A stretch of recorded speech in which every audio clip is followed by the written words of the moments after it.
When Meghan's crown slipped off screen. What happens when the world no longer applauds?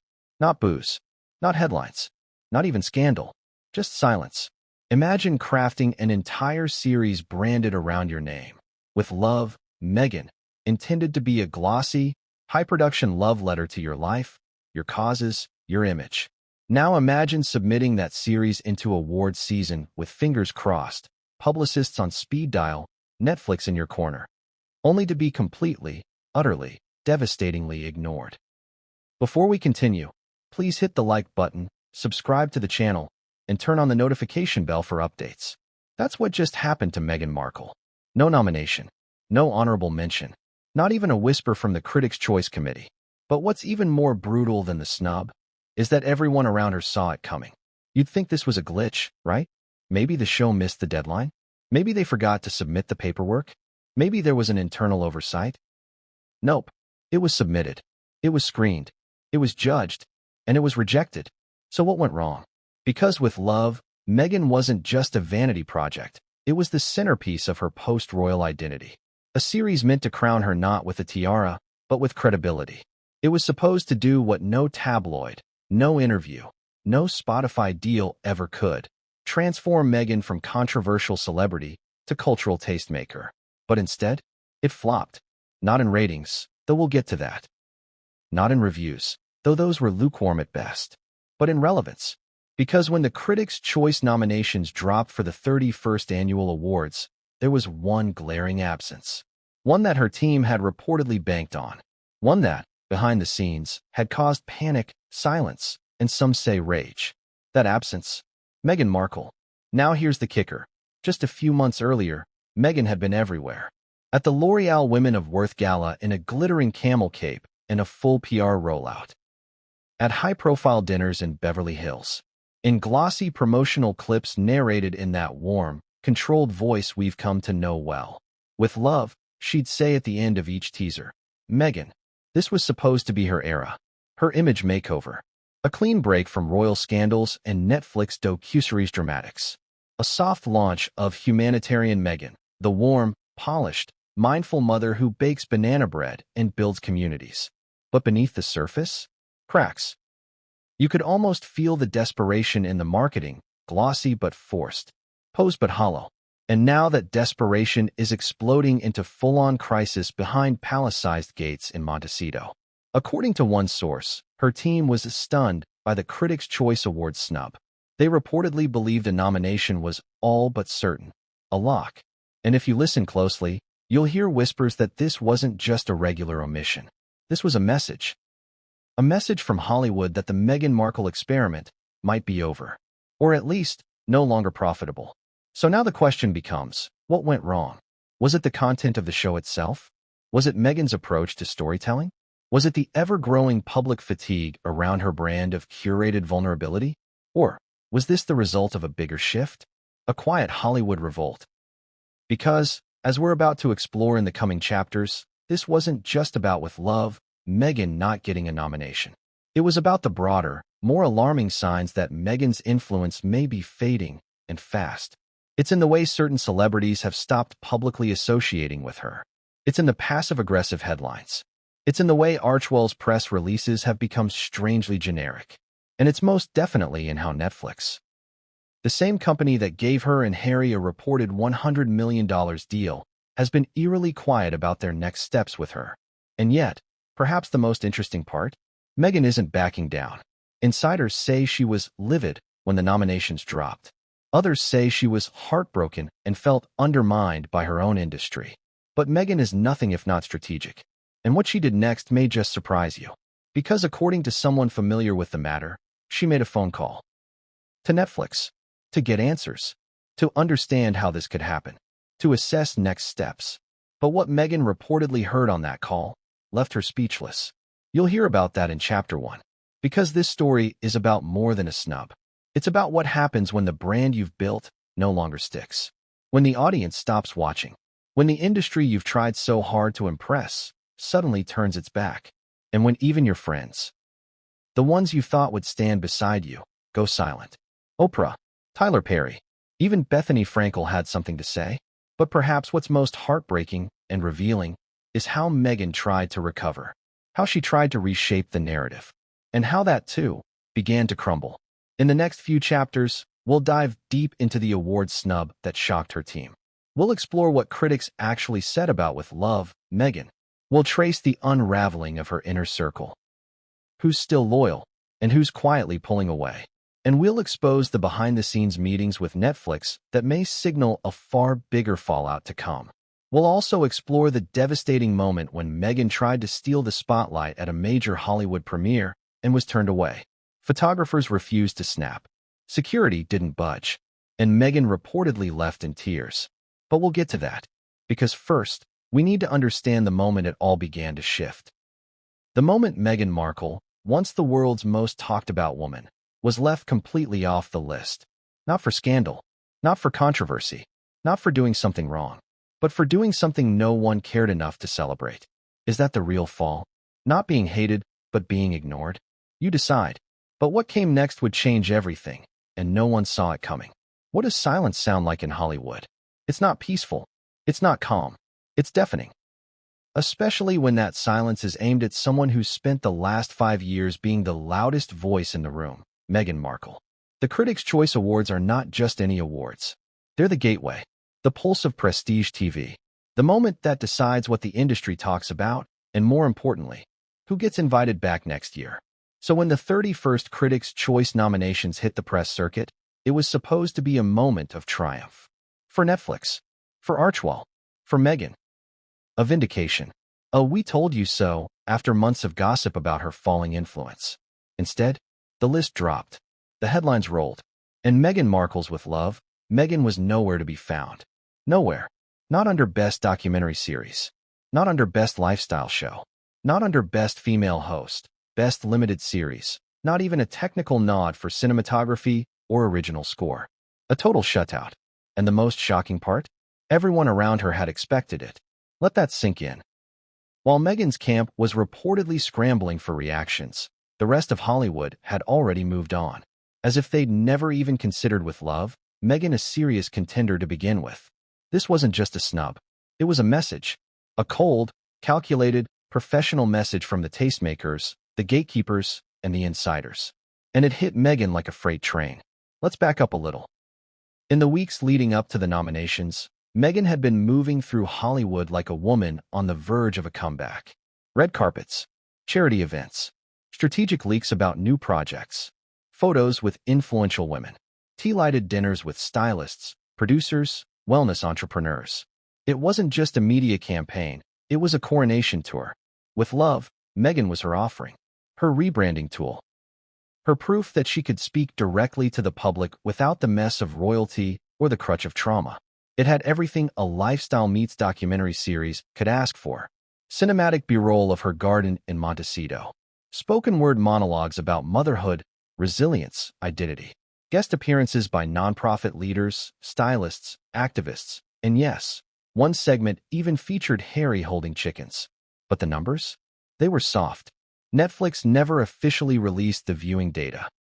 But industry analysts picked up on something telling. The show failed to break into the global top 10. It hovered briefly in a few domestic markets. And then it vanished, not with a bang, but with a sigh. Still, Meghan's team, allegedly, was undeterred. Why? Because awards season doesn't always care about numbers. It cares about narrative. And what narrative could be more appealing than Meghan's? American girl marries a prince, gets attacked by tabloids, leaves the monarchy, fights for freedom, justice, motherhood, mental health, and baked goods. Rises again with a soft-spoken show that just wants to build connection. It sounds like Emmy bait, doesn't it? Apparently not. Because when the Critics' Choice list was published, shows like High on the Hog, The Bear, Secrets of the Elephants, and even Harry and Meghan, ironically, got nods. But With Love, Meghan? Ghosted. So what happened? Insiders say Meghan's team had already prepared a preliminary PR plan assuming a nomination. Coordinated posts. A congratulatory statement. Even a set of photos for release. All quietly prepared under embargo, just in case. Instead, the phones didn't ring. The inboxes didn't ping. And Meghan reportedly received the news not through a personal call, but via Twitter. Let that sink in. A woman who once sat down for a primetime interview with Oprah learned she wasn't nominated the same way a fan does, scrolling the feed. Now, you might be thinking, okay, so what? Not everyone gets nominated. It's competitive. No big deal. But here's where it gets messy. Sources close to Archewell allegedly claim that Meghan wasn't just hoping for a nomination. She believed it was guaranteed. Why? Because of conversations, signals, suggestions, industry whispers that critics appreciated her shift in tone, that Netflix was heavily backing the show, that certain producers felt inspired by her blend of vulnerability and style. But here's the thing about Hollywood. A nod is never a promise. A compliment is never a contract. And until your name is printed on that ballot, you're one tweet away from irrelevance. The reaction inside Archewell, according to one insider, panic, followed by silence. Then, damage control. And at the center of it all, Meghan, said to be devastated, blindsided, and, according to one former staffer, furious, not at the critics, not even at Netflix, but at her team. Because in Meghan's world, image is everything. And she had just been handed the one thing worse than bad press. No press. Imagine the emotional whiplash. From being the centerpiece of Netflix's 2022 global docuseries campaign, to being absent from the nominee list in 2025, from dominating headlines with Oprah and Spotify and Time's Most Influential, to being politely overlooked in a field she once thought she'd conquer. And just to twist the knife deeper, another show from the royal orbit did get nominated. But we'll get to that later. Let's talk about what happened in the hours after the snub. Because Meghan? She didn't go quiet. According to a source familiar with Netflix's operations, Meghan's representatives contacted the streamer within 24 hours of the Critics' Choice nominations going public. The purpose of the call? Clarification. They wanted to know how this happened, why the campaign hadn't resulted in traction, and whether Netflix had failed to push hard enough behind the scenes. The response, according to that same source, Netflix did what it could. Translation: you weren't snubbed because we didn't try. You were snubbed because the industry didn't care. And that's the part no one around her wanted to say out loud. Because this wasn't about jealousy, or bias, or systemic exclusion. This was about taste. Critics reportedly found the show flat, overproduced, and lacking in emotional authenticity. One industry insider told a UK outlet that with Love, Meghan felt more like an Instagram story with a budget than a real documentary. Harsh. Maybe. But in Hollywood, perception is currency. And Meghan's perceived currency? It's depreciating. The real question now becomes, how much did Meghan bet on this working? Because with Love, Meghan wasn't just a show. It was an experiment. A way to test the public's appetite for a softer, less controversial version of her brand. A way to ease back into cultural relevance without the shadow of palace drama. Instead, the experiment failed. And what's worse, it failed quietly. There was no mass outrage. No Meghan was robbed, trending hashtags. No celebrities rushing to her defense. Just polite indifference. And in showbiz, that's the kiss of death. So what's next? Sources say Meghan has been reevaluating, rethinking future projects, possibly pivoting to children's content or wellness branding. But internally, there's panic. Because if this show couldn't get critical love, with Netflix's full backing, a PR machine, and her name, then what will? And while her team spins it as a minor setback, others see it for what it is. The start of something bigger. A fade. A soft fade. One where the rooms get quieter. The invites become more tentative. And the phone rings a little less than it used to. But Meghan? She's not going down without a fight. There's already word she's preparing a new pitch. A reinvention, again. One that may involve a bold new genre. But before that plan takes shape, there's another humiliation waiting in the wings. Because someone Meghan once called a friend, a powerful woman whose silence speaks volumes, just made a public move that has everyone talking. And it's not in Meghan's favor. But what came next would twist the knife even deeper. And it came from someone Meghan never expected. Who hurts you more? The people who criticize you publicly, or the ones who whisper about you behind closed doors? That's the question Meghan Markle found herself forced to confront after the Critics' Choice snub. Because the most painful blow didn't come from fans, tabloids, or internet trolls. It came from the judges. And these weren't amateurs. These weren't casual viewers. These were the tastemakers, the respected critics whose opinions build careers, destroy projects, and shape the narrative of Hollywood's cultural moment. So what did they say about With Love, Meghan? Let's just say their private discussions made the snub look merciful. Because here's the truth that no one dared to say publicly. The Critics' Choice panel did talk about Meghan's show, just not in the way she hoped. Before we get into those comments, let's ask the question every viewer watching this video needs to consider. How does a show made by one of the most famous women on the planet, backed by Netflix money, promoted through red carpets, wrapped in inspirational messaging, become unnominatable? What pushed critics from maybe to absolutely not? Well, buckle in, because the comments behind the scenes reveal more than just professional critique. They expose something much deeper, a shift in how the industry views Meghan Markle herself. And that shift? It may be irreversible. Let's begin with the judging room. Picture it. A long rectangular table, stacks of submissions, monitors replaying scenes, professionals scribbling notes with the sharpness of surgeons. Some judges were enthusiastic, some were diplomatic, and then there were those who were brutally, almost shockingly honest. One judge, according to a source familiar with the process, allegedly said this: "It felt like a commercial for Meghan's image, not a show for the audience." Ouch. Another critic reportedly described it as curated vulnerability packaged as authenticity. Translation: they didn't buy what she was selling. And yet another voice, someone considered one of the more gentle critics, reportedly summed it up in just one sentence: beautiful footage, zero emotional truth. Let's pause there, because if you know anything about what Meghan was trying to accomplish with Love, Meghan, you know that emotional truth was supposed to be the entire foundation. Soft lighting, handwritten notes, reflective voiceovers about motherhood, identity, healing, purpose. All of it designed to give viewers the impression that they were finally getting the real Meghan, not the royal version, not the victim narrative, not the Hollywood actress polished into diamond-hard perfection. But the judges didn't feel the honesty. They felt the performance. And here's where things take a surprising turn. Some judges didn't criticize the show, they criticized the messaging strategy. One reportedly said, "You can't preach authenticity while clearly controlling every frame." Another comment that leaked: "She wants to be Oprah without the self-awareness or the earned wisdom." That line alone, if Meghan ever heard it, would gut her. Because Meghan has always tried to embody that Oprah-esque blend of warmth, depth, and polished emotional gravity. But critics didn't see a woman guiding viewers through life lessons. They saw someone guiding viewers toward liking her. And industry insiders know the difference. Let's ask the viewers at home the same question critics quietly asked themselves. Are you inspired when someone talks about their daily gratitude journal while sitting in a $14 million mansion? Or do you feel slightly manipulated? Do you feel connected when someone says they want to be relatable while wearing a perfectly steamed designer blouse in a rose gold-lit kitchen? These contradictions matter, because critics are not judging with their hearts. They're judging with their radar for inauthenticity.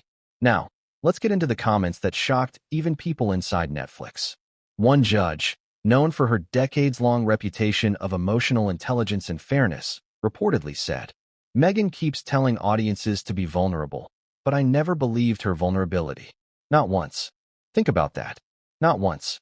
In a show built entirely around soft confession, poetic reflection, and carefully orchestrated personal insight, the critic couldn't feel a single moment of unfiltered honesty. It's not that Meghan isn't capable of vulnerability. We've seen moments in interviews, podcasts, and even documentaries where she opens herself in raw ways. But with Love, Meghan was different. It sanitized her. It packaged her. It polished her until all the edges, the interesting parts, were gone. One Hollywood analyst phrased it perfectly. People don't want perfect Meghan. They want real Meghan. But she's terrified of showing real Meghan. And critics felt that terror. They felt the walls. They felt the messaging. They felt the coaching. And they didn't like it. Now, here's where the story twists, because not all comments were harsh. Some were surprisingly sympathetic, even empathetic. One critic reportedly said, "She's clearly trying, but it feels like someone trying to be liked, not someone trying to tell a story." Another added, "You can sense the media trauma in her voice. She's scared of being misunderstood, so she over-explains everything." That is a powerful statement. Because if you've watched Meghan over the years, you know she's been burned badly. by the public. Twisted headlines, viral hate campaigns, misquoted interviews, relentless scrutiny. So yes, she probably is scared of being misunderstood. But here's the tragic irony. In trying so hard to avoid misinterpretation, she ended up avoiding authenticity. Critics don't want control. They want chaos. They want flaws. They want humanity. They want cracks in the armor. But Meghan, understandably, refuses to let any cracks show. And that refusal became the show's fatal flaw. Now let's address something even more damning. A theme emerged among the judges. Who was this show for? Some said it felt made for Meghan's loyal fans, not for a general audience. Others said it felt like a branding exercise. One simply said, I learned nothing new about her. And that's the nail in the coffin. A documentary must reveal. A lifestyle series must teach. A personal series must surprise.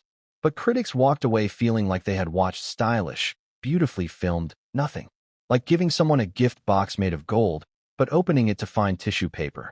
And just when you think the feedback couldn't get more cutting, another judge, one known for being brutally honest, reportedly said, it was all frosting, no cake. Imagine hearing that after months of production, writing, editing, reshooting, lighting adjustments, messaging discussions, press tours, wardrobe fittings, PR narrative mapping, and after branding the series with love, Meghan. But don't think for a moment this was just about the show. Because in Hollywood, a project is never just a project. It reflects the creator. And for some critics, the show reinforced something they've long suspected about Meghan. That she doesn't want to share truth. She wants to share image. Now, you may be wondering, did Meghan hear these comments? Officially, no. Unofficially, whispers say yes. There are claims that someone inside the judging circle leaked the general tone of the discussions.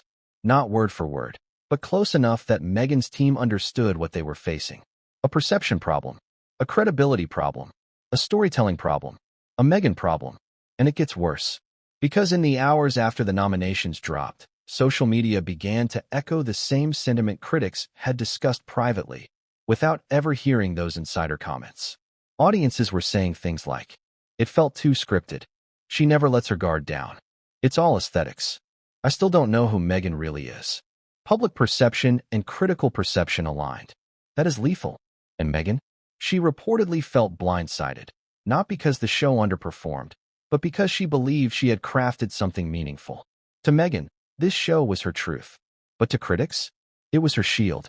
And shields don't win awards. So now we reach the twist. Because in a moment that shocked everyone inside the industry, one of the critics, someone who has long supported strong female narratives, allegedly tried to defend the show. She's been through enough, she argued. She's trying to rebuild something. Why not give her a chance? But she was overruled.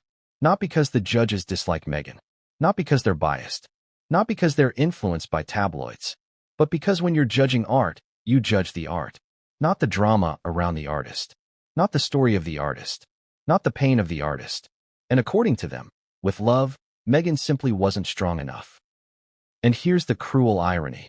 Meghan created the show to be liked, to be understood, to be appreciated. Instead, critics walked away with even more doubts about her authenticity. Her biggest fear became her reality. And as these discussions circulated quietly among Hollywood circles, one particular detail leaked. A detail that Meghan herself reportedly found deeply upsetting. Not only did critics feel the show lacked authenticity, they also felt someone else, someone Meghan once considered an ally, now embodied the sincerity she was trying to project. Someone whose silence on Meghan's show was not just noticeable, but deafening. And that someone, you'll meet her in the next chapter. Because as Meghan grappled with the weight of private criticism, a familiar face stayed unusually quiet, and her silence spoke louder than any nomination ever could. What happened next might be the moment Meghan realized she was no longer Hollywood's favorite heroine. But what came next would shake her far more than anything a critic could ever write. What happens when your most powerful ally goes quiet? Not just quiet, not unavailable, not out of town, silent, no post, no praise, no press push, nothing. That's exactly what Meghan Markle faced in the days following the Critics' Choice debacle. But this wasn't just any silence. This came from a woman who once cracked open the gates of global sympathy on Meghan's behalf. A woman whose voice could shift public opinion with a whisper. Oprah Winfrey. And suddenly, She had nothing to say. Not a tweet. Not a congratulatory nod. Not even a subtle mention on her podcast, her network, or her Instagram stories.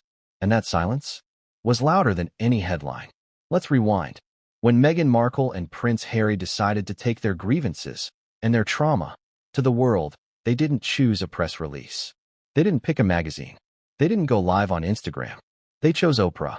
That 2021 primetime special wasn't just an interview. It was a moment, a cultural reset, the chicken coop, the tears, the "were you silent or were you silenced?" The explosive allegations about racism, security, and being cut off. And Oprah? She sat there as the calm, all-knowing mediator, sympathetic but firm, supportive but grounded. She wasn't just a host. She was a witness to their pain and a validator of their truth. In the court of public opinion, Oprah's presence was the gavel. And for a while, that moment worked. The sympathy wave was real. Meghan became the face of modern royal survival. Even people who disliked the Sussexes had to admit, the interview was powerful, riveting, unforgettable.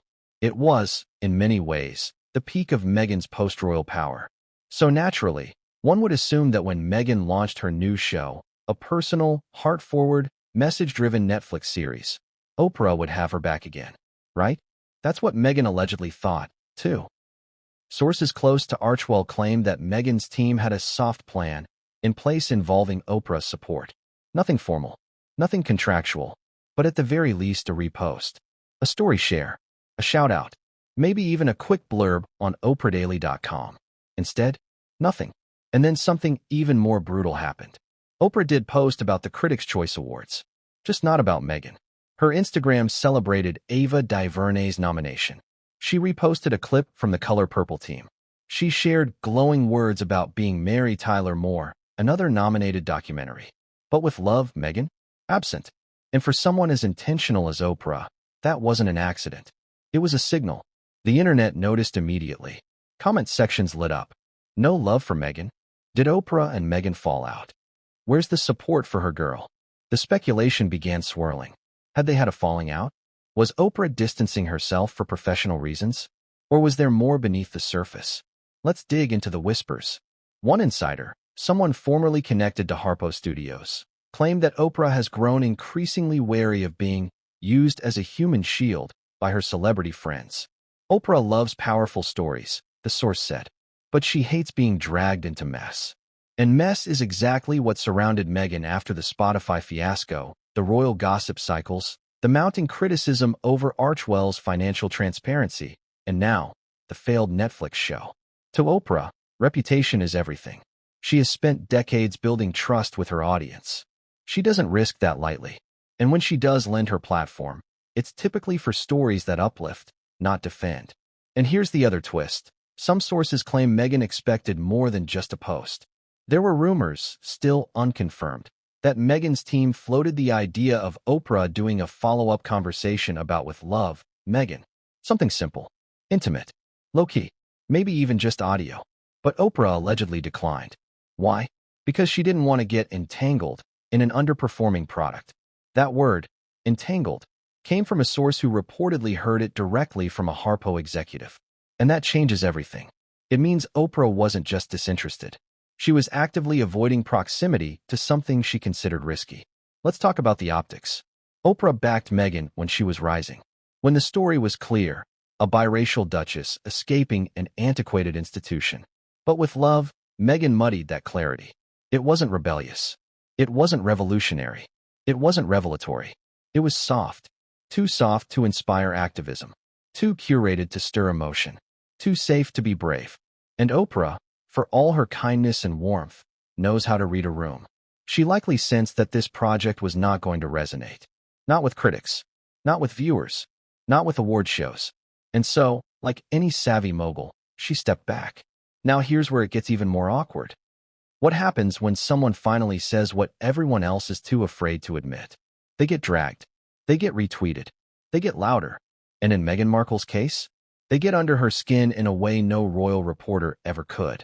Enter Bethany Frankel, the reality star turned mogul, known for her zero-filter commentary, signature cocktails, and fearless takedowns. She's never been one to tiptoe around Hollywood politics. or celebrities trying to play both victim and victor. So when Meghan Markle's with love, Meghan was publicly iced out by the Critics' Choice Awards, and Meghan's team was quietly licking their wounds. Bethany did what Bethany always does. She opened her mouth. She opened her podcast mic. And she opened a conversation that spiraled out of control. Here's how it began. 2 days after the nominations were released, Bethany released a new episode of her show titled Fame, Filters and Flops, Why Meghan's Show Fell Flat. And that title was the kindest part of the episode, because what Bethany said inside that 38-minute rant was brutal. Let's break it down. First, the opening line. I tried. I really did. I wanted to like it, but I couldn't finish it. I got 2 episodes in and thought, what am I watching? A lifestyle TED Talk? A Pinterest board come to life? Right out the gate, no mercy. She then accused the show of being overproduced fluff and emotional theater that doesn't deliver anything real. But it didn't stop there. Bethany went after the message. The tone. The woman. It's not vulnerability when it's edited to death. It's not authenticity when you're walking through a garden talking about pain while wearing a $2,000 blouse. That's a photo shoot, not a story. Let that sink in. Because Bethany was doing what critics hadn't done publicly. She was connecting Meghan the brand to Meghan the content. She even took a swipe at the PR playbook. Everything about Meghan's show screams. Please like me. Please forgive me. Please crown me without a title. But the audience doesn't owe you that. You have to earn it. It was a mic drop moment. And within hours, clips of the podcast flooded X, formerly Twitter, TikTok, and Instagram. The hashtags exploded. Hashtag Bethany Unfiltered. Hashtag With Love or With Spin. Hashtag Meghan Flop Era. Hashtag She Said It Not Us. And just like that, a new layer of public criticism was born. But here's where it gets even messier. Because while Bethany's name trended, Meghan's camp did not respond. Not publicly. Not even through Archewell. But insiders say Meghan was fuming.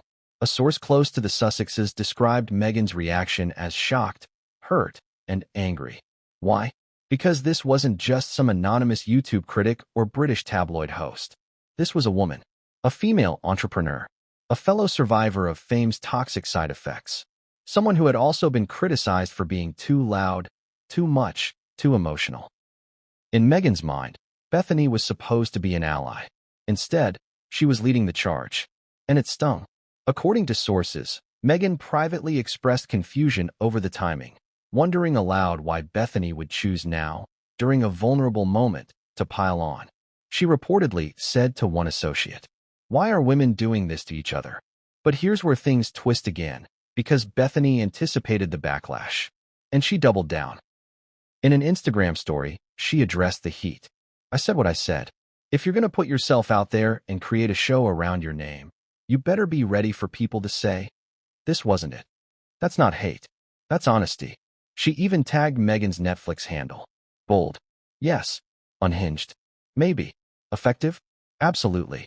Because suddenly, even people who hadn't watched with love, Meghan were talking about it, but not in the way Meghan wanted. Podcasters debated it. Radio hosts dissected it. Even The View ran a segment asking, is Meghan too controlled to be compelling? And who did they cite as the catalyst? Bethany Frankel. Let's pause here and ask a painful question. Is Bethany saying what others are thinking but too afraid to express? Is her no-nonsense critique what Meghan's inner circle should have warned her about before the show even aired? Because here's the truth no one wants to say out loud. Sometimes, your biggest critics are not your enemies. They're your reality check. And Bethany, knowingly or not, became that. She wasn't trying to be kind. She wasn't trying to be cruel. She was just blunt. And that bluntness opened the floodgates. Suddenly, everyone had an opinion. Influencers posted video essays. Media outlets quoted Bethany's podcast. Even comedians started making cracks. I tried to watch Meghan's show, but I fell asleep in my matcha latte. With love, Meghan? More like with editing, Meghan. And Meghan? She stayed silent. Her team? Radio silent. Because any response, any pushback, would make it worse. But behind the scenes, damage control had already begun. Archewell staffers were instructed to pivot narrative focus toward upcoming philanthropic events. Social media managers began scrubbing hashtags. Even PR insiders say Netflix was told not to engage or amplify negative discourse. In short, they went into lockdown mode. But you can't contain something that's already gone viral. Bethany's words were out there, and they echoed. And now, Meghan wasn't just dealing with critical feedback from behind closed doors. She was facing pop culture rejection, and that stings in a different way. Because the truth is, Meghan doesn't just want to be respected. She wants to be understood, admired, believed. And Bethany's takedown didn't just dismiss the show. It dismantled the image Meghan had spent years constructing. A woman of empathy, of sincerity, of healing and light. Bethany painted her instead as someone obsessed with her own likability, lost in her own branding bubble. And while critics may have agreed quietly, Bethany said it, publicly, unfiltered, unapologetic. Now here's the bigger picture. Bethany didn't just criticize the show. She shifted the tone of the conversation. Before her comments, the media was walking on eggshells. Polite reviews, measured takes, careful words like beautifully shot and well-intentioned. After Bethany, brutal honesty became fashionable, and suddenly, others followed. Influencer commentary, hot take threads, parody clips of Meghan's show overlaid with eye-roll emojis. It became cool to be critical, and Meghan, once protected by a wall of elite celebrity defenders, was left exposed. Not because she did something wrong, but because her product didn't deliver. Bethany held up a mirror, and the reflection wasn't flattering. Now here's where things get even more layered. There's buzz, still unconfirmed, that Meghan's team reached out to Bethany privately after the podcast aired. Not to threaten, not to sue, but to ask why? Why the timing? Why the harshness? Why the public takedown? And Bethany allegedly didn't respond. Because to her, the answer was already clear. When you're a brand, you have to be ready for brand feedback. That's the line she later posted on Threads, and it went viral. And Meghan? She disappeared from the internet for days. No updates, no stories, no behind-the-scenes footage from upcoming projects. Just absence. Because sometimes, when you're hit that hard, there's nothing to say. Especially when the blow comes from someone you thought would be cheering for you. But Meghan's silence wouldn't last. Because as the noise swirled, as the hashtags exploded, as the critics closed in, she decided to take back control. Not with a statement, not with a tweet, not with a legal letter, but with an emergency meeting at Netflix. And what was said in that meeting will shake everything. Because for the first time since the snub, Netflix revealed exactly what they really thought of with Love, Meghan. And their words may have been more devastating than Bethany Frankel's. What's worse than public criticism? Private disinterest. Because when the outrage dies down, when the hashtags fade, and when even your fiercest defenders go silent, what's left? The truth. And in Meghan Markle's case, that truth came knocking on the glass walls of a corporate conference room inside Netflix's Los Angeles headquarters, where no cameras were rolling, no curated garden, no inspirational voiceovers. No, with love. Just cold, hard metrics. And a room full of executives asking one quiet, career-defining question. What's next for Meghan Markle? And is it worth the investment? Let's set the scene. According to multiple industry insiders, Meghan requested a closed-door meeting with senior Netflix personnel less than a week after the Critics' Choice nominations were announced, and with Love, Meghan was snubbed.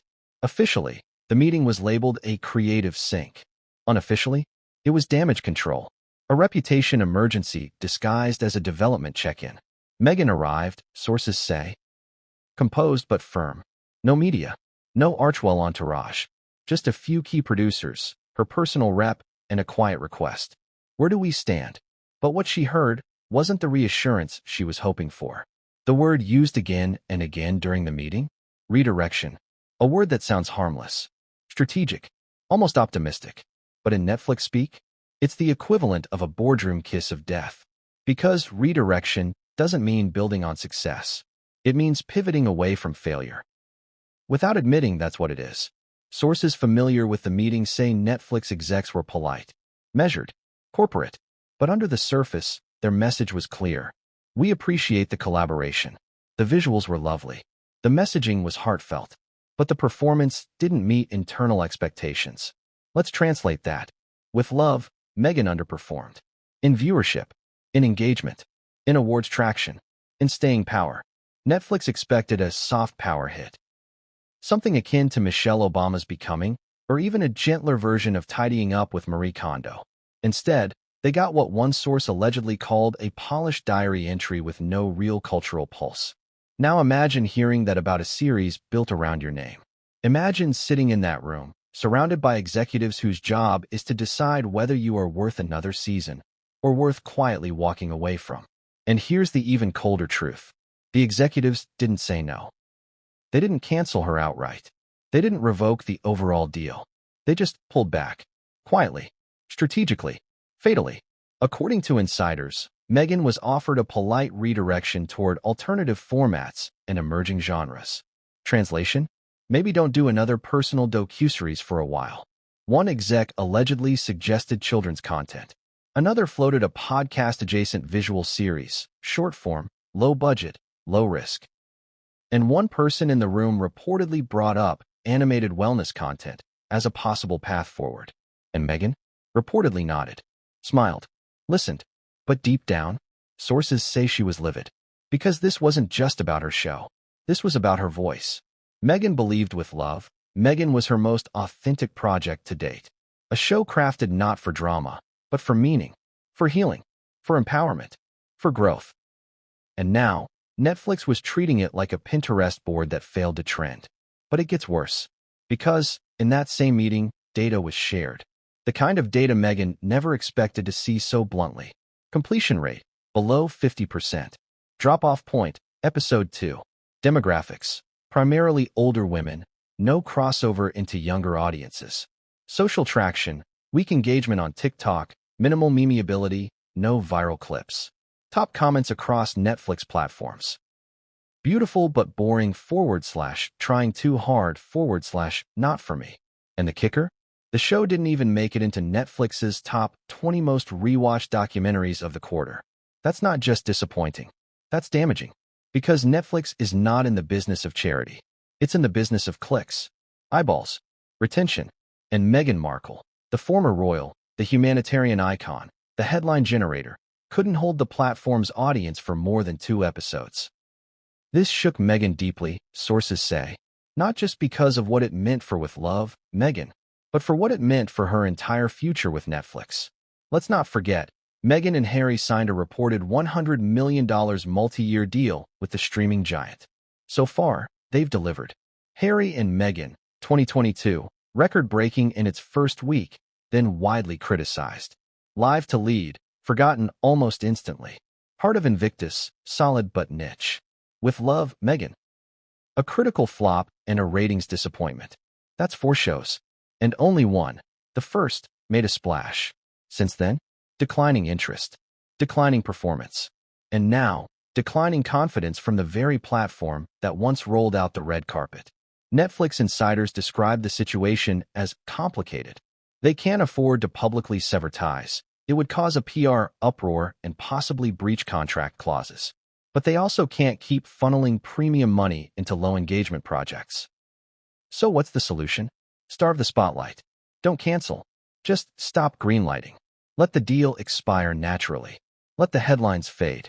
Let Meghan drift into Netflix background noise, like hundreds of other forgotten vanity projects. To the public, it'll look like a mutual parting. To insiders, it's a calculated retreat. And Meghan? She knows it. Insiders say she left that Netflix meeting stiff-faced, polite but clearly shaken. One described her expression as the look of someone realizing the golden door is slowly closing. She returned to Montecito the same day. No comments to the press. No post-meeting statement. Just one subtle change. Her team began pulling back on With Love, Meghan promotions across Archwell platforms. The series was quietly removed from the Spotlight section on their homepage. Upcoming press appearances were canceled. Even Pinterest-style visual guides for the show disappeared. In their place, soft announcements about upcoming charity visits, blog posts about children's literacy, a vague teaser about exciting new partnerships for 2026. The message? Nothing to see here. On to the next. But audiences weren't fooled. The timing was obvious. The silence was deafening. Netflix had spoken, not in anger, not in scandal, in metrics. And those metrics said, this is not working. But Meghan isn't one to go quietly. Sources say she's already working on a pivot. A strategic reinvention of the Archwell narrative. More children, more motherhood, less spotlight on herself. A return to behind-the-scenes work, at least temporarily, while she regains footing. But will it work? Can she salvage a legacy that, for many, now feels bloated, overhyped, and critically underwhelming? Or has Netflix's quiet disappointment spoken louder than any tabloid ever could? Because if even they, the company that gave her a platform after the palace, are starting to pull away, what's left? Who's left? And just when Meghan thought she was bracing for the worst hadn't even arrived. Because someone she trusted, someone who once gave her sanctuary, support, and a literal roof, is about to join the list of people pulling away. And this time, it's personal. What came next didn't just rattle Meghan's confidence. It made her question everything. What's more humiliating than being told you failed? Being told, politely, professionally, and with a warm smile, that it's time to pivot, to reframe, and here's the dreaded R word, redirect. That's exactly what Meghan Markle heard in the sterile calm of a Netflix boardroom. And it landed harder than any review, any tweet, any Bethany Frankel podcast could. Because it wasn't laced with mockery. It wasn't loaded with emotion. It was clinical. Redirection. The word executives use when they've given up on the original idea, but still want to protect the relationship. The moment that separates the stars who are rising from the stars who are being gently pushed off stage. And for Meghan, this wasn't just a pivot. It was a signal that the crown she once held, not the royal one, but the cultural one, was slipping. Let's go behind the closed doors. After the dismal performance of With Love, Meghan and a Critics' Choice shutout that sent Archwell into a PR tailspin, Meghan had hoped for one thing from Netflix. A second chance. Not pity. Not a redo. Just one more opportunity to prove that she could create meaningful content that resonated. But Netflix had a different message. According to multiple sources close to the deal, Meghan was told, directly, but diplomatically, that her creative direction needed to evolve. Not because she wasn't talented, not because she wasn't important, but because the audience just wasn't connecting. Let that sting for a moment. This wasn't about drama. It was about data. Viewers weren't staying. Critics weren't clapping. Fans weren't sharing. The numbers didn't lie. And in a business that bleeds cash faster than it earns it, especially in the content wars of 2025, metrics matter more than feelings. So what does redirection mean in Netflix terms? Here's what Meghan was reportedly offered. Pivot to voice-only formats. More audio, less on-camera vulnerability. Think guided meditations, wellness series, or even children's storytelling. Behind-the-scenes production roles. No more front and center. Instead, develop and produce for other voices, activists, rising creators, niche documentaries. Collaborative hosting. Rather than being the sole face of a show, Meghan could share space with others, diffusing criticism, spreading risk. Animation and family content. Use her mom brand to create values-based entertainment for children. It wasn't an insult.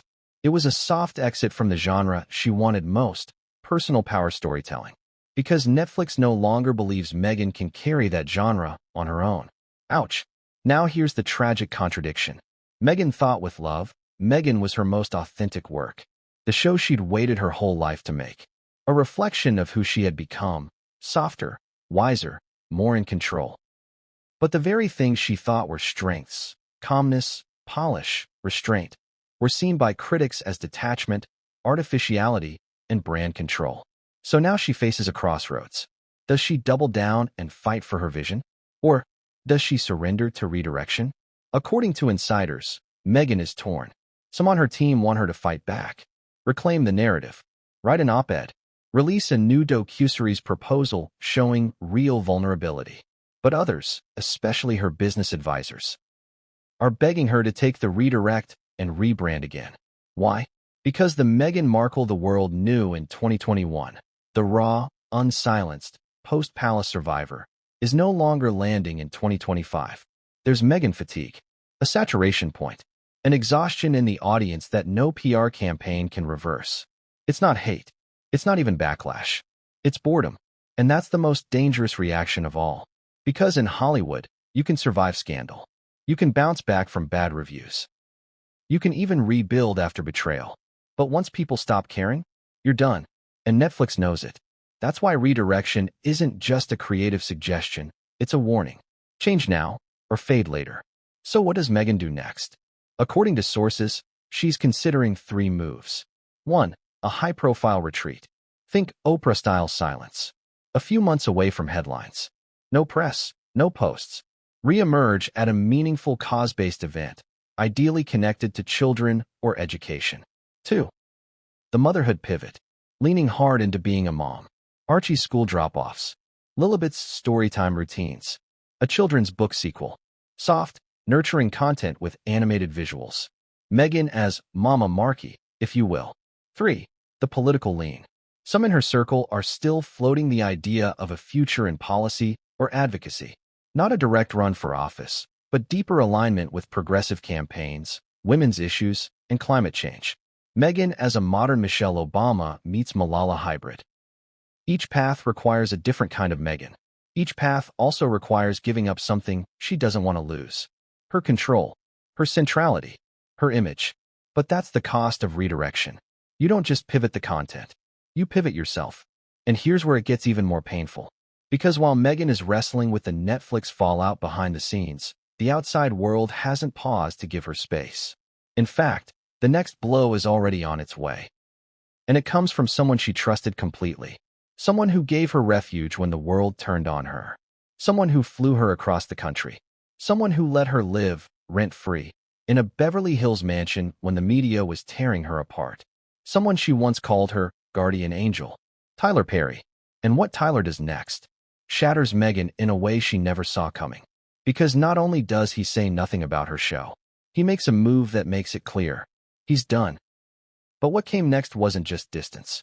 It was a deliberate detachment, and it made Meghan question whether she was ever truly supported or just temporarily useful. What hurts more, betrayal from a stranger or silence from a savior? For Meghan Markle, the silence wasn't just loud. It was heartbreaking, because it came from the one man who, at her lowest moment, opened his arms, his mansion, and his reputation, all without asking for anything in return.